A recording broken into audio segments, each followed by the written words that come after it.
At the outset, it is a mourning day for the nations and particularly for Tipra citizens. Tipra Motha party strongly condemned the incident that happened in Uttarakhand, where we lost one of our young dynamic student who is a very resourceful for the state. Now, this is not only merely a criminal act, but it is a pattern of racial violations and systematic discriminations by the Indian state mechanisms. So this kind of human rights violations cannot be tolerated and cannot be accepted. We, the Tipra people, send our students outside to study. It is not only that we send them, but we are also exporting the resources from our state. The parents send money, and it is a revenue for the Uttarakhand or the other state wherever our student goes. Now, when this kind of act is being acted by the state mechanisms, it is a failure of the state by not able to provide safe and safety and security. And student going from Tipra and from Northeast cannot live with dignity, with security and with safety measures. I think this is high time that our state government should urge strongly to the government of India to make the system and to give the justice to our Amjad Chakma, who is the resident of Tipra. It is not only the loss of his family members, but it is a loss of the state of Tipra that we lost such a dynamic and such a resourceful students. With such kind of inhuman act enacted by the Uttarakhand, I think it is intolerable. Therefore, as I have stated, that it is not merely an act or a criminal act, but it is a pattern of continuing the racial violations and a very systematic way of discriminating the Northeast people, particularly the indigenous people. I think it is high time. This is not only the first time. In fact, there are many incidents that happened where many of our Northeast students were being killed brutally, and many Northeast girls are being raped and being murdered. Now, we would like to question the government of India. Does the Northeast belong to India? And if Northeast doesn't belong to India, then leave us alone. We know how to live ourselves. We know how to live with our dignity, with our cultures, with our language, and with our society.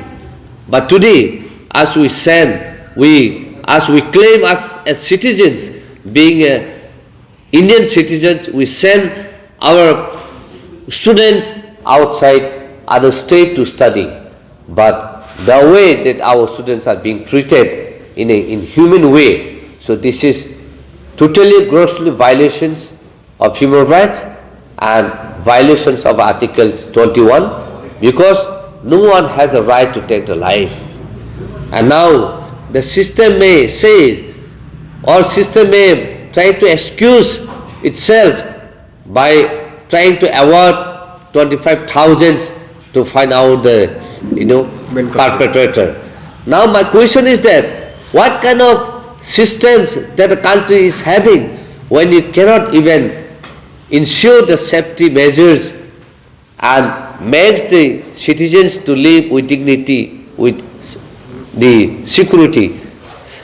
So this is something very sad and very condemnable, by the state of Tipra and by the whole Northeast, because this is the time where the entire Northeast has come together, and we need to fight back to this kind of racial discrimination and the patterns that the government of India is not unable to solve this. So we believe that this is a pattern of racial discriminations against the indigenous peoples, against the Northeast people. So we strongly urge the government of India to bring the kind of systems, the kind of act, so that they can ensure that our Northeast people are being respected, that our Northeast peoples can live with dignity and harmony and with peace and with dignity. So this is our strong statement made by our Tipra Motha parties, because right from the beginning our Bumagra, our Maharaja has brought this issue, how long we are going to recede to live in this kind of racism notions, with this kind of patterns of continuing systematic discriminating the Northeastern people.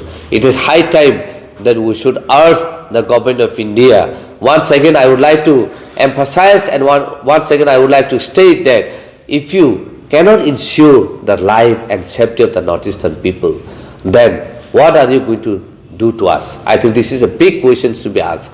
For therefore, with this agony, I would like to say that if Northeast is not a part of India, then leave us alone. I think that is the only solution that we can hope in future. If you want Northeast as a part of India, then we as a Northeast, we strongly proclaim ourselves that we are citizens of India and we are most patriotic than anyone else in the country. And it is we, the Tipra Motha party and the Tipra people and the Northeast, who raise the voice against the Bangladesh, who is spreading the hatred against the country and against the nations. And why today the Northeast people has to face, and the Tipra people has to face that kind of hatred crimes. And this is not only the first time, as we have said, it has been nationalized, the news has been carried out right from the beginning till today, and in spite of that, we are still facing the same kind of hatred, the same kind of racial violence, the same kind of patterns of continuing discriminating the Northeast people. What is this? By today, if the government of India is not learning the lesson, then when are you going to learn the lesson, and when are you going to accept us as a part of Indian, as a part of Indian citizens, to ensure our right so that we can live with our dignity, we can live with our cultures and with our identity. So that is the questions, and that is the question where our Maharaj Bumagra have been raising the issue and asking the question to the government of India.